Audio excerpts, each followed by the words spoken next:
Olá, obrigado por assistir a mais essa entrevista da Casa da Crítica. Hoje eu e a Estela temos a alegria de sermos recebidos pelo Thomas Juliano, autor do livro Desconstruindo Paulo Freire. O Thomas e outros autores, né, fizeram essa obra aqui provocativa, que é quebradiça do nosso senso comum, ou de um senso comum bastante difundido, que é louvar a Paulo Freire. Pessoas assim louvam muitas vezes de maneira até acrítica, é sobre o que a gente vai conversar. Thomas Juliano é historiador daqui de Porto Alegre, um jovem estudioso que teve a ousadia e a coragem de abordar de maneira crítica, consistente, o que é um ícone para muitos aí da nossa pedagogia, e sobre isso nós vamos falar. Thomas é um estudioso da história do Brasil, aí vai apresentar um pouquinho mais a trajetória dele, se dedica a estudo do Paulo Freire já há bastante tempo, já tem um curso consagrado na internet sobre isso, também esse livro, e acredito com mais materiais. Thomas, muito obrigado por nos conceder essa entrevista. Por favor, apresenta um beabazinho para nós de ti e o que te leva a abordar Paulo Freire sobre esse teu viés. Agradeço o convite, um prazer conversar com vocês e com a audiência que vocês têm. Bom, um pouco da minha história, sou graduado em História e foi ali que eu comecei, eu vou dizer assim, a desenvolver estudos em cima de Paulo Freire, estudos estes que não foram concebidos em um primeiro momento com qualquer resultado prévio. Eu não comecei a estudar Paulo Freire já com uma crítica formada.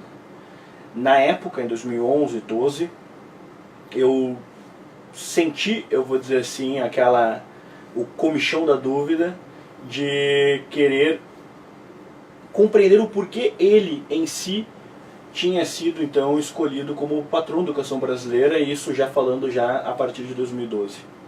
Então, com esta dúvida eu comecei a estudá-lo, com esse tipo de interesse, com esse tipo de interrogação. Leopold von Ranke, historiador alemão, ele trabalhava muito que um bom historiador é aquele que faz boas perguntas, ainda que perguntas óbvias. E nesse caso era uma pergunta óbvia. Por que este homem foi escolhido como nosso patrono? E foi a partir desse tipo de interrogação que eu quis compreendê-lo. E volto a dizer, sem nenhum resultado prévio eu comecei a estudá-lo. Ocorre que a partir do desenvolvimento desse estudo eu percebi que ele em si era no mínimo um intelectual contraditório. E sendo um intelectual contraditório, ele não tinha, portanto, as ferramentas para ser alçado ao patamar em que foi alçado. Então minha história com Paulo Freire é essa. Aí, claro, em outros estudos, como por exemplo citaste a minha relação com a história do Brasil, minha graduação, enfim, Paulo Freire orbitou um pouco em cima disso. Eu sempre brinco, e é uma anedota mais do que verídica. Quando eu comecei a fazer história, o meu sonho era trabalhar no Museu do Louvre. Eu gostava de ser assim, eu almejava, minha ideia de vida era fumar cachimbo, frequentar grandes museus, falar 12 idiomas, e, enfim, essa era mais ou menos o meu estereótipo de um bom historiador. E que era muito embebido, eu vou dizer assim, por causa do meu imaginário muito voltado a essa linha Sherlock Holmes, esteticamente Jacques Legoff, enfim. Acontece que, a partir do momento em que eu comecei a estudar Paulo Freire e outros pensadores, eu comecei, em certo sentido, a colocar a minha mão na graxa. Paulo Freire, ele é o antônimo dessa minha ideia de estética do que é um bom, vou dizer assim, o que era a minha ideia de historiador. E sendo o antônimo disso, eu comecei a mergulhar nesse ambiente, eu comecei a me embebedar cada vez mais de Brasil. Eu detectei que somos um paciente em um estado débil, e, portanto, eu comecei a me apaixonar cada vez mais pelo meu próprio país. Paulo Freire tem aí uma relação indireta em cima disso, sem dúvida. Sim. Olha, dentro dessa bela aí pujante apresentação, eu vou puxar a primeira pergunta. É justo Paulo Freire, exatamente ele, ser patrono da nossa educação? Bom, vamos lá. É injusto. É injusto? É injusto, sem dúvida alguma, e vou explicar por quê. Sei que tem pessoas que gostam de dizer assim, em um tom crítico a Paulo Freire, que é justo à medida que os nossos dados contemporâneos atestam que temos uma ineficiência no seu próprio método este que é sim aplicado, ainda que com uma resolução no sentido mais freiriano e suficiente, mas, retomando a própria pergunta, Paulo Freire ser alçado a nosso patrono, sendo que somos um país com 518 anos, e eu parto muito de uma linha orteguiana, Ortega Gasset trabalhava muito, que a partir do momento em que o europeu e o indígena se conhecem, quando ocorre esse choque cultural, esse choque de gerações, esse choque humano, nós já temos ali um fato novo. Então, eu entendo o Brasil como um país de 518 anos, e sendo um país de 518 anos, Paulo Freire está aquém dessa tradição. Eu não posso acreditar que a terra de Joaquim Nabuco, Dom Pedro II, Carlos Gomes, Anchieta, Padre Aspio Coeta e tantos outros homens, tenha, eu vou dizer assim, em Paulo Freire o seu suprassumo da pedagogia. Paulo Freire está aquém, volto a repetir, dessa tradição, uma tradição de 518 anos, e que gosto de usar essa explicação partindo da ideia de que nós não somos um fato novo, ou seja, nós temos uma tradição, e eu enxergando o Brasil como portador de uma tradição ainda que esquecida, Paulo Freire está aquém. Ele não deve, eu vou dizer assim, e não falo isso em um tom de militância, falo isso num tom de análise objetiva sobre o seu próprio pensamento, comparado a outros pensamentos, ele não deve ser alçado ao patamar em que hoje ele foi colocado. Então, eu não resumo o Brasil a partir do contemporâneo, o Brasil não pode ser resumido em 2018, 2017, 2015, o Brasil não pode ter a sua história restrita aos últimos fatos. O Brasil não nasceu no governo PT. O Brasil é maior do que isso. E sendo maior do que isso, Paulo Freire está numa outra margem. Estando numa outra margem, ele sim, aí eu sintetizo a própria resposta, ele está colocado em um patamar que ele não merece. Eu agradeço, porque normalmente a crítica comum que a gente vê é uma crítica jocosa. Pelo menos uma coisa coerente no Brasil, porque temos aí o Paulo Freire, que você chama aqui na tua obra do tipo o santo do Pauoco, que você chama Isso, ele aqui. patrono do Pauoco. Patrono do Pauoco, da forma que você trata aqui. Mas deixa eu comentar, está se propagando aí, festejando-se, que nós estamos há pouco mais de 50 anos da experiência de Angicos, segundo a qual foi a grande disruptiva, a questão disruptiva da educação, que é possível alfabetizar, segundo o método paulo freiriano, em 40 dias aproximado. Me comenta um pouco, isso é mito, isso é verdade? O método existe e funciona mesmo, em 40 dias alfabetiza? Me comenta um pouquinho. A segunda esposa de Paulo Freire, ela escreveu uma obra de fôlego, uma biografia de fôlego de seu marido, em que ela desmistifica um pouco, embasada, claro, nas próprias declarações de Paulo Freire, de que ele se apresentava como um homem capaz de alfabetizar em 40 dias. Ele foi incensado dessa maneira muito mais por seus pares do que necessariamente por suas declarações. Acontece então que Paulo Freire deve ser discutido dentro do seu método de alfabetização, especificamente a partir da ideia de como esse método se desenvolvia. Ou seja, como o método silábico foi transfigurado dentro do princípio de Paulo Freire. Exemplo, ele trabalhava com as ideias de palavras geradoras. Você está dando aula para um grupo de pescadores, exemplo. Aí existem algumas palavras que Paulo Freire entendia como sendo geradoras. Geradoras por quê? Porque trabalhavam muito na própria realidade objetiva, empírica, dos próprios objetos. Objetos estes sinônimos aí de alunos. Porque Paulo Freire trabalhava, ainda que não assumisse, com a ideia de que seus alunos eram objetos. Portanto, o que acontece? Exemplo, estou dando aula para um grupo de pescadores e palavras como, por exemplo, peixe, rede, vara, enfim, são as palavras geradoras. E Paulo Freire escrevia essas palavras, exemplo, no quadro, e retirando ali uma outra palavra, e trabalhava a partir dessa retirada de palavras, de sílabas, de fonemas, com a ideia da própria alfabetização. E, eu vou dizer assim, o resultado desse método era o resultado, sim, em um curto espaço de tempo, essas pessoas conseguiram alguma familiaridade com as palavras, com as leituras. Ocorre que, aí a gente precisa ampliar a ideia do que é estar alfabetizado. Tanto é que nós trabalhamos com o conceito contemporâneo do próprio analfabeto funcional e outras tantas coisas nesse sentido. E quando a gente analisa os resultados de Paulo Freire a longo prazo e não a curto prazo, porque ensinar alguém a ler e escrever poucas palavras em 40 dias não é tão, eu vou dizer assim, difícil como, por exemplo, formar a partir daquele alfabetizado um futuro leitor. Um futuro leitor, eu vou dizer assim, que questionará não só a realidade de mundo material em si, a partir de uma dialética marxista a modo de Paulo Freire, mas que irá indagar o mundo a partir da realidade sob o ponto de vista humano. Então, ou seja, de algo meta-Marx.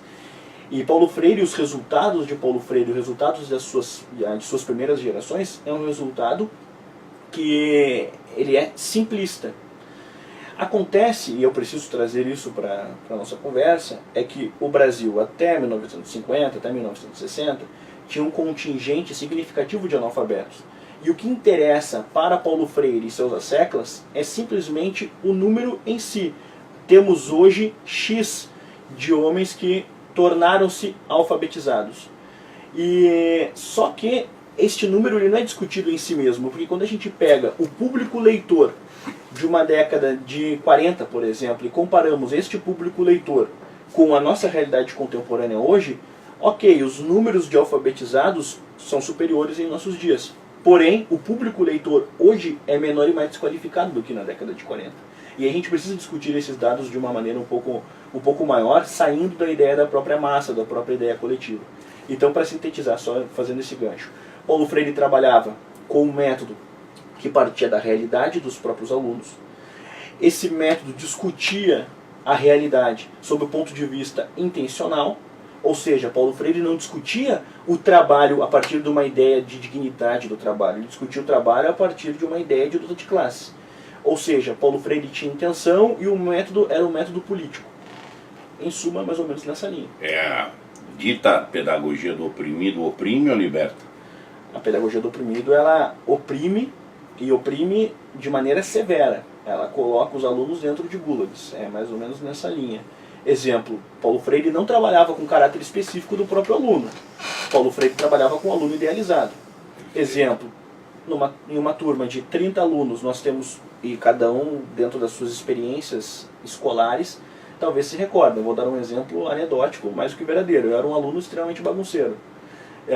Eu tinha essa característica. O professor, então, portanto, para lidar com o Thomas, ele tinha que ter algumas ferramentas pedagógicas diferentes, por exemplo, de lidar com um grande amigo meu que era extremamente compenetrado.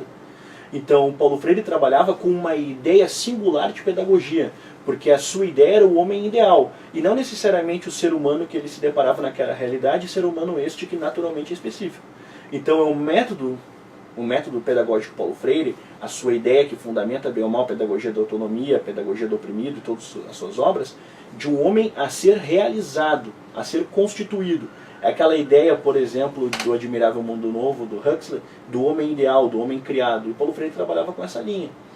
Paulo Freire ele fez parte, e ele ainda faz porque ainda as suas teorias estão vivas, de um intelectual que traiu o próprio conceito de intelectual no seu sentido do Roland Bendacon, trabalhava com isso na própria obra, na traição dos intelectuais. E Paulo Freire foi um intelectual que traiu a ideia de intelectual e traiu, portanto, dentro das suas áreas, a ideia do que é ser um pedagogo, do que é, por exemplo, ser professor. Ele não era assim porque trabalhava com a ideia de um homem a ser realizado sem trabalhar com a característica específica de cada um dos tipos de alunos. Para concluir, usando um próprio exemplo de Paulo Freire. Ele usava como uma referência negativa aqueles comportamentos que eram comportamentos, na sua visão, aburguesados. Exemplo, um filho que respeita os pais, um filho que gosta, por exemplo, de escutar Beethoven, que era o exemplo que ele adorava citar de maneira negativa. Paulo Freire entendia isso como um comportamento aburguesado. Paulo Freire, ainda que não tenha versado sobre isso, ele é um corresponsável por essa equiparação que encontramos no nosso contemporâneo, que Beethoven e o Pablo Vittar ficam alçados na mesma esfera musical, dentro dos espaços escolares. Posso dizer que não trabalha com o imaginário, nem com o desenvolvimento da lei da iniciativa humana, criatividade, nem nada. Uma reprodução material. Ele trabalha exatamente nessa linha, ele trabalha com... Adequa o homem à classe. Exatamente, o homem como um ser automatizado e fabricável. E essa forma não só é perversa, sob o ponto de vista da própria natureza do homem, mas entra exatamente naquele sentido que é a linha marxista de Paulo Freire, ou seja, essa linha do homem coletivo, a classe, o homem massa, no desenvolvimento marxista desse próprio conceito. É feio criar a força de vontade nesse raciocínio todo. Feio, exemplo, o aluno que se dedica, que tira nota 10, por exemplo, e o aluno que não se dedica e tira nota 5, são tratados da mesma forma. Ainda que eu entenda que o professor tem uma responsabilidade diferente com cada um desses alunos e deve sim desenvolver aquele aluno que tira nota 5 e não está prestando atenção na sua aula, Paulo Freire trabalhava com uma equiparação, com uma ideia de que está falando ali de alunos com uma dedicação igual, com tipos humanos iguais. Na verdade não é o caso. Trocando em miúdos, nivela por baixo. Nivela por baixo, sem dúvida. E me conta uma coisa, você esclareceu aí a vermos o Brasil dentro de uma escala, não recortar hoje, aqui, agora, como se surgimos agora esse simplismo, na verdade, que a gente viu. Me faz uma menção aí, bem, que seja muito breve, sobre a quem seria razoavelmente justo, ou mais justo, ou menos injusto, atribuir um cargo de patrono da nossa educação, pensando nessa escala que você diz, Brasil de 518 anos. Eu acho que o conceito patrono da educação, ele é um conceito problemático em si. Sim, sem dúvida. E não, se eu tivesse exemplo, né, vamos brincar assim com a ideia do ser, né? Se eu hoje tivesse poder, tivesse a caneta para poder escolher alguém, eu iria escolher que não tivéssemos ninguém. À medida que o Brasil, felizmente, isso foi esquecido, o Brasil tem um panteão de homens. E tendo um panteão de homens, como por exemplo o Anchieta, que foi um grande pedagogo, inegavelmente, eu gosto de usar essa figura, é uma figura não só sob o ponto de vista espiritual, mas sob o ponto de vista, vou dizer assim, objetivo na própria realidade que ele enfrentou, que o suor de Anchieta irrigou o solo do Brasil. Quando eu penso em Anchieta e quando eu penso, vou dar um exemplo, em André Rebouças, ou quando eu penso em Luiz Gama, citando dois abolicionistas de linhas completamente diferentes, um exemplo, Luiz Gama, que de negro escravo passa a ser negro abolicionista, advogado de negros e etc. Quando eu penso numa figura como André Rebouças, que o Boris Fausto, que errou muito, mas nesse caso acerta, quando ele descreve Luiz Gama como um homem de uma biografia de novela, eu vejo que o Brasil, em figuras antagônicas, como por exemplo Luiz Gama e Anchieta, é um país que tem ícones de memórias, de biografias significativas. Então, Paulo Freire, ele está muito abaixo do seu ponto de vista biográfico e do seu ponto de vista intelectual desses homens. Então, como é que eu colocaria essa ideia de patrono? Eu acho que o Brasil tem um panteão significativo em cada uma dessas áreas diferentes. Exemplo, quando eu penso em Anchieta, que aí sim eu coloco como suprassumo da pedagogia brasileira, porque ele teve que lidar com uma realidade hostil do seu ponto de vista selva, homens que viviam em tribos e tinham ali um entendimento sobre a sua própria realidade, sobre a sua própria natureza restrita, e ele teve que lidar com isso de uma maneira heróica. E o próprio Anchieta tinha deficiências físicas, né? Até gosto de brincar, brincando com a própria realidade. Anchieta, que era manco, por exemplo, caminhou muito, ou seja, ele teve que lidar inclusive com as próprias debilidades humanas e teve que transcendê-las. Não só porque era padre e tinha essa característica, mas nós temos ali um valor humano, porque Anchieta não foi a regra de todos os inacianos que vieram ao Brasil, mas Anchieta deve ser analisado especificamente como o homem santo que foi. Mas, ou seja, eu posso colocar o próprio modelo do homem em si integra a pedagogia? E pegando até essa ideia de modelo do homem, Vicente, aqui pensando em Anchieta e fazendo uma comparação até a Paulo Freire, fazendo uma comparação a Paulo Freire até do seu ponto de vista de método, né? Enquanto que Paulo Freire fabrica um tipo humano, ou tenta fabricar um tipo humano, Anchieta aprendeu tupi, entendia aquelas realidades e fez esses homens se desenvolverem a partir daquilo que tinham. Paulo Freire não. Dependendo do tipo de aluno, Paulo Freire vai aleijar aquele conhecimento para fabricar o próprio homem, enquanto que Anchieta em si valorizava aquele conhecimento. Aí o apologista de Paulo Freire vai me dizer assim, não, mas Paulo Freire valorizava a realidade do aluno. Depende da realidade. Depende da realidade. Se o aluno, exemplo, volto a dizer, porque Paulo Freire explicitou isso nos seus textos, se o aluno gosta de música clássica, se o aluno tem uma visão de mundo que na leitura de Paulo Freire e de Sousa Seclas é uma leitura de mundo conservadora, esse aluno não deve ter a sua visão respeitada, muito pelo contrário, ele é um objeto a ser educado. e educado sob o ponto de vista revolucionário. Ou seja, esse aluno que outrora respeitava os pais, outrora escutava Beethoven, ele deve sim contestar os pais a partir desse momento e deve também contestar a própria ideia de música clássica, pegando só esse gancho. Deixa eu só te pedir, eu posso por esse educado como um instruído de que põe de fora para dentro do homem e inala isso daqui, ao invés de expandir no conceito clássico de educação. Eu queria pedir muito rapidinho, dos contemporâneos ou dos pessoas mais... Você tem alguma contribuição de algum pensador, de algum pedagogo, de algum educador que tenha esse digno que componha esse panteão? A gente tem aí, por exemplo, citando alguns assim, né? A gente tem Dom Lourenço de Almeida Prado, que heroicamente já escrevia algumas coisas citando o próprio Paulo Freire. A gente tem o trabalho do professor Pierre, nós temos Luigi, nós temos o trabalho não especificamente como um pedagogo, mas que tem um trabalho monumental, claro que exercendo a própria pedagogia, que é o professor Olavo de Carvalho. A gente tem homens aí que exercem a pedagogia, cada um dentro de uma própria esfera. Citei só 3 e poderia estender ainda mais à medida que eu vou dar um exemplo. E quando a gente expande essa ideia de pedagogo, a gente entra na nossa própria realidade objetiva, nos nossos próprios testemunhos. Vou dar um exemplo e casa muito bem com o próprio livro. O Percival Pugina, um dos grandes pedagogos da minha vida, está junto na obra e foi um dos homens mais importantes, eu vou dizer assim, no meu trânsito intelectual, de outrora jovem niilista de esquerda, para um jovem, eu vou dizer assim, que se desenvolve com outras perspectivas de mundo. Então, o Pugina é um grande pedagogo. Bom eufemismo, bem. Então, assim, o Pugina é um grande pedagogo na minha vida.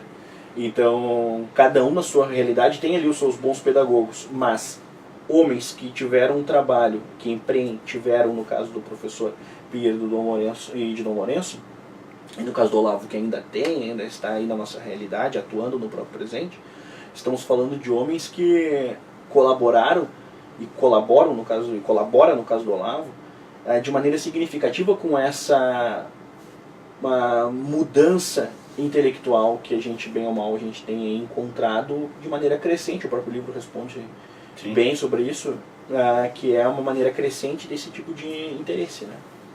Que bom, eu vou agradecer, eu vou terminar esse primeiro bloco aqui da entrevista. A Estela vai seguir com um viés próprio também. Agradeço. E a Casa da Crítica vai estar sempre desejante de conhecer mais e mais a composição desse panteão esquecido. Tá? Obrigado. Agora para o segundo bloco, aqui com o Tomás Juliano, que já nos brindou com várias ideias e opiniões de como é que ele pensa Paulo Freire em função do livro que ele está lançando. Aliás, ele já lançou e que a gente está falando dele aqui. Então, eu quero que você conte um pouco para nós quais são as circunstâncias em que Paulo Freire vira o patrono da educação brasileira. Obrigado, prazer conversar agora contigo nesta posição. Bom, Paulo Freire foi alçado em matéria de documento, naquela linha tanto quanto positivista, ou seja, quando a fonte material surge em 2012, né? Já no governo Dilma Rousseff. Acontece que Paulo Freire em si, ele tem uma participação política bem efetiva no desenvolvimento do próprio Partido dos Trabalhadores, né?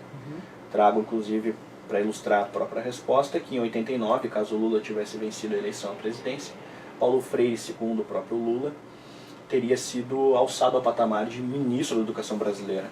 Inclusive, quando Lula venceu em 2002, Lula escreveu uma carta à viúva de Paulo Freire faleceu em 97, e escreveu dizendo que Paulo Freire era o grande responsável pela ascensão do próprio PT.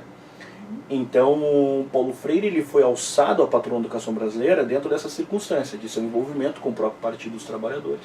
E esse envolvimento de um partido que, no sentido mais leninista, entende que o partido é o próprio Estado, a gente entende que a ideia de dar a Paulo Freire essa deferência, por quê? Porque nós estamos falando de um partido que entendia que o Estado era o partido, e dentro desse sentido, qual o pedagogo do partido? Necessariamente esse pedagogo tem que ser o pedagogo do Estado. Então é nesse contexto que Paulo Freire foi alçado. Nós já estamos falando aí do primeiro governo Dilma Rousseff, sequência do governo Lula. Lula sai com um índice de popularidade bem acentuado. E esse índice de popularidade, uma popularidade muito alienada do seu ponto de vista fiscal, fez com que esse tipo de documento, este e outros, passassem de um jeito, eu vou dizer assim, um tanto quanto, como é que eu posso dizer assim, ó, de maneira branda. Tanto é que eu vou dar um exemplo, em 2009, 2008, 2010, começaram a surgir os debates em cima do PNDH3, um exemplo, que era uma posição tirânica do próprio governo. Então, só que aquilo não tinha força, eu vou dizer assim, que hoje, por exemplo, as medidas políticas acabam recebendo no próprio ambiente da educação. Um exemplo para fazer uma comparação. Nós temos a Base Nacional Comum Curricular, em que tinha ali o conceito de gênero. Esse conceito foi discutido, debatido, houve manifestações, e essas manifestações conseguiram retirar esse próprio termo. Então, hoje existe uma consciência, ou pelo menos assim, uma atuação pública de linhas mais conservadoras no que entendem aí a ideia de educação. E elas atuam de maneira mais efetiva do que, por exemplo, 2010, 2009, 2008, 2012, ainda que existissem já naquela época, claro, sem dúvida, né? Que eu gosto de usar até para complementar essa resposta. Os fenômenos liberais, conservadores, enfim, esses fenômenos políticos e que tocam especificamente dentro da educação, eles nunca sumiram no Brasil. Acontece que hoje, com a ideia de internet, isso ficou cada vez mais popularizado. Né? Então, para concluir, Paulo Freire entra nesse contexto. Um contexto em que o governo tinha popularidade, este governo ele ajudou a formar, ele era um ícone do próprio partido, foi alçado a um patamar que para o partido é justo, e claro, Paulo Freire, e aí cabe dizer, ele foi atuante durante toda a década de 90 também, ou seja, ele não foi alguém que o PT colocou. Paulo Freire, um exemplo, quando ele volta do exílio, ele chega ali no aeroporto de Viracopos, e quando ele chega no aeroporto de Viracopos, Fernando Henrique Cardoso estava ali pronto para recebê-lo.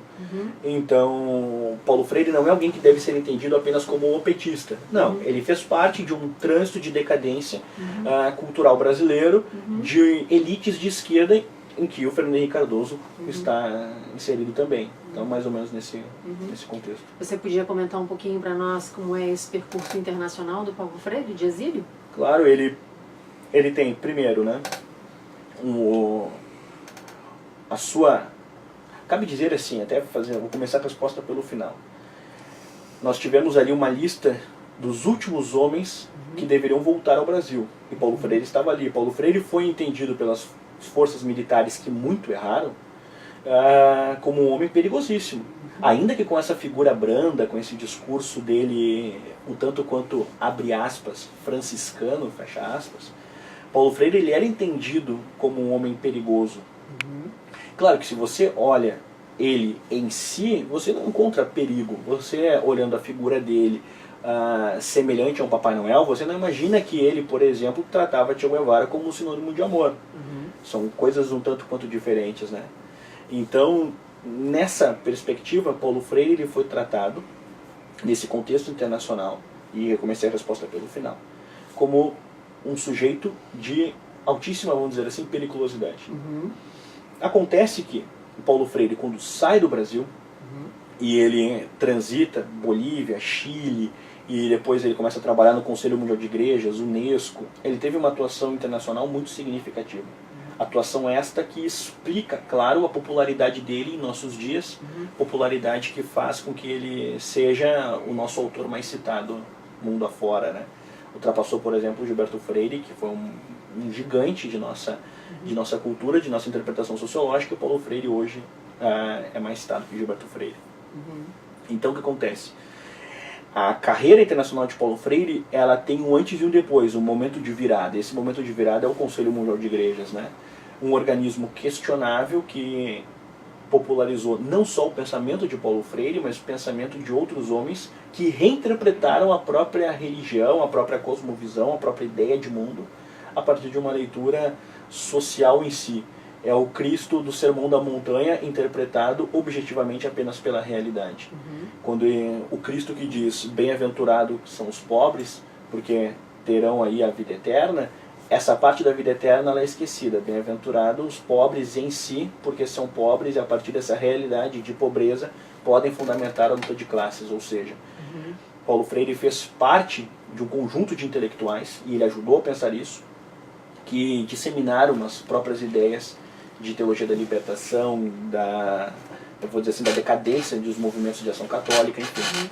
Então a carreira internacional de Paulo Freire, para concluir, foi uma carreira que tem um momento de virada. Esse momento de virada é o Conselho Mundial de Igrejas, e a partir desse momento de virada, a gente já muda um pouco a esfera. Sai o pedagogo político do Brasil, e nós já entramos em um homem que articulava internacionalmente uma visão socioconstrutivista de seu pensamento. Então, nessa perspectiva. Você há pouco falava de realidades, né? E como é então o Brasil real? Bom, a pergunta é excelente porque existe uma linha que é crítica a Paulo Freire, e foi uma das premissas que eu quis fazer o livro, porque eu encontrava muita debilidade nas manifestações críticas a Paulo Freire. E eu paro de uma perspectiva que, se você quer criticar alguma coisa, estude mais o próprio objeto, e a partir desse estudo você encontrará ali os meios para empreender alguma iniciativa, seja para endossar ou criticar. Então, no caso de Paulo Freire, como já há algum tempo eu estudo muito, até gosto de brincar que por estudá-lo tanto eu desaprendi a escrever, e o que acontece é que dentro desse estudo eu comecei a perceber que as manifestações críticas elas eram muito ruins, porque elas muitas vezes sublinham a alienação que Paulo Freire tantas vezes destacou dentro dos movimentos críticos ao seu próprio pensamento. Um exemplo, o Brasil em 2018 ainda é um país sem saneamento básico pleno, pegando um caso. O Brasil em 2018 ainda é um país muito pobre, ainda é um país com riquezas naturais, ainda é um país que tem condições de prosperar. Até gosto de brincar, o Brasil é tão rico que mesmo depois de um governo petista, o Brasil ainda tem chance de prosperar. Então, assim, é muito significativo esse desenvolvimento de um país que, ainda que com governos, do seu ponto de vista fiscal, corruptos ao extremo, o Brasil ainda consegue ter chance de avançar do seu ponto de vista social. Então a realidade é uma realidade de um país, sim, com sérios problemas. Eu gosto de citar o saneamento básico para demonstrar o que nós estamos falando de algo básico, né? E não temos isso. Então o Brasil real tem esses problemas. Esses problemas devem ser discutidos de que maneira? De que maneiras? A partir de suas realidades específicas, propondo soluções, e não necessariamente o uso ideológico desse tipo de pauta em que o pobre continua pobre, em que você debate, por exemplo, desigualdade financeira a partir da ideia que o rico deve distribuir o seu dinheiro ao invés de fazer o pobre ficar rico, sabe? Essa inversão.